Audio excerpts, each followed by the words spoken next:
شروع اللہ کے نام سے جو رحمان و رحیم ہے۔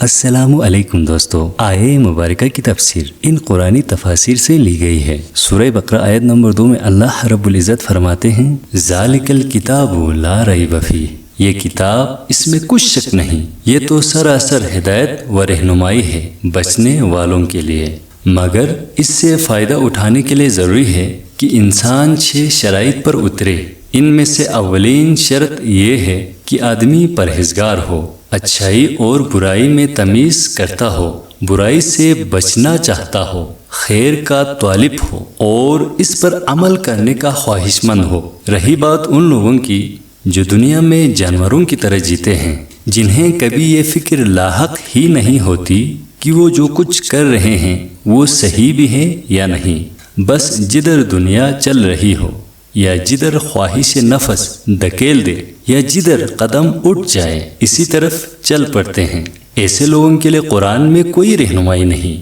لہٰذا قرآن کی رہنمائی حاصل کرنے کے لیے حق طلبی کے جذبے کے ساتھ سرشار ہو کر پڑھنا چاہیے۔ اب آتے ہیں دوسری شرطوں کے اوپر۔ الذین یؤمنون، وہ لوگ جو ایمان لاتے ہیں غیب پر۔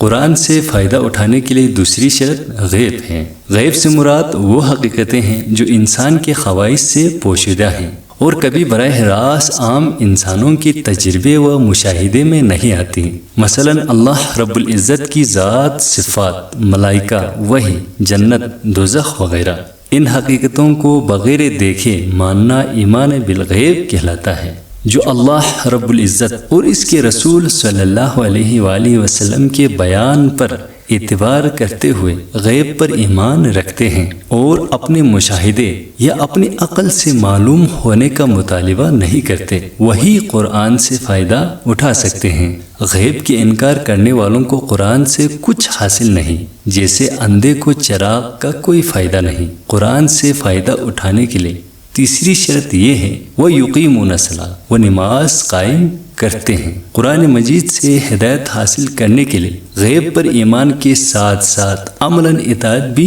ضروری ہے۔ جو لوگ صرف غیب پر ایمان لا کر بیٹھ جانے والے ہوں وہ قرآن سے فائدہ نہیں اٹھا سکتے۔ اس سے فائدہ اٹھانے کے لیے ضروری ہے آدمی ایمان لانے کے فوراً بعد ہی عملی اطاعت کے لیے آمادہ ہو جائے، اور عملی اطاعت کی اولین علامت اور دائمی علامت نماز ہے۔ ایمان لانے پر چند گھنٹے بھی نہیں گزرے کہ مؤذن نماز کے لیے پکارتا ہے اور اس وقت فیصلہ ہو جاتا ہے کہ ایمان کا دعویٰ کرنے والا اطاعت کے لیے بھی تیار ہے یا نہیں۔ رسول اللہ صلی اللہ علیہ وآلہ وسلم نے فرمایا مومن اور کافر کے درمیان جو فرق ہے وہ نماز ہے۔ یہاں یہ بات بھی سمجھ لینی چاہیے کہ اقامت الصلاۃ ایک جامع اصطلاح ہے۔ اس کے معنی صرف یہی نہیں کہ آدمی پابندی کے ساتھ نماز ادا کرے، بلکہ اس کا مطلب یہ ہے کہ اجتماعی طور پر نماز کا باقاعدہ نظام قائم کیا جائے۔ اگر کسی بستی میں ایک شخص انفرادی طور پر نماز کا پابند ہو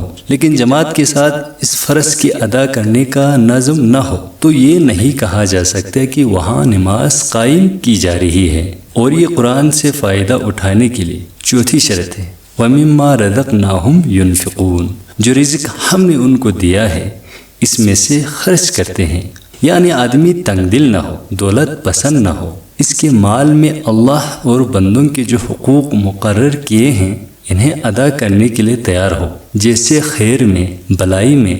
نیکی میں، لوگوں کی تکلیف دور کرنے میں اور اللہ کی دین کی سربلندی کے لیے۔ الذین یؤمنون بما انزل الیک وما انزل من قبلک، یہ 5ویں شرط ہے کہ آدمی ان تمام کتابوں کو برحق تسلیم کرے جو وحی کے ذریعے اللہ رب العزت نے محمد صلی اللہ علیہ وآلہ وسلم اور ان سے پہلے کے انبیاء پر مختلف زمانوں میں اور ملکوں میں نازل کیے۔ وبالآخرۃ ہم یوقنون، یہ چھٹا اور آخری شرط ہے۔ آخرت ایک جامع لفظ ہے جس کا اطلاق بہت سے عقائد کے مجموعے پر ہوتا ہے، جیسے یہ کہ انسان اس دنیا میں غیر ذمہ دار نہیں ہے بلکہ اپنے تمام اعمال کے لیے اللہ رب العزت کے سامنے جواب دہ ہے، اور یہ کہ دنیا کا موجودہ نظام ابدی نہیں ہے بلکہ ایک وقت پر جسے صرف اللہ رب العزت ہی جانتا ہے اس کا خاتمہ ہو جائے گا، اور یہ کہ اس عالم کے خاتمے کے بعد اللہ رب العزت ایک ایک اور دوسرا عالم بنائے گا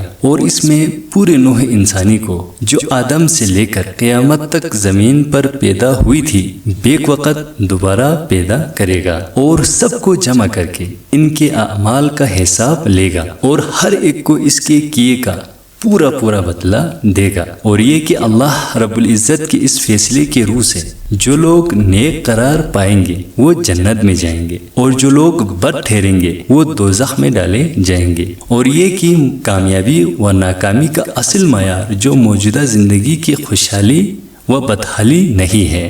بلکہ در حقیقت کامیاب انسان وہ ہے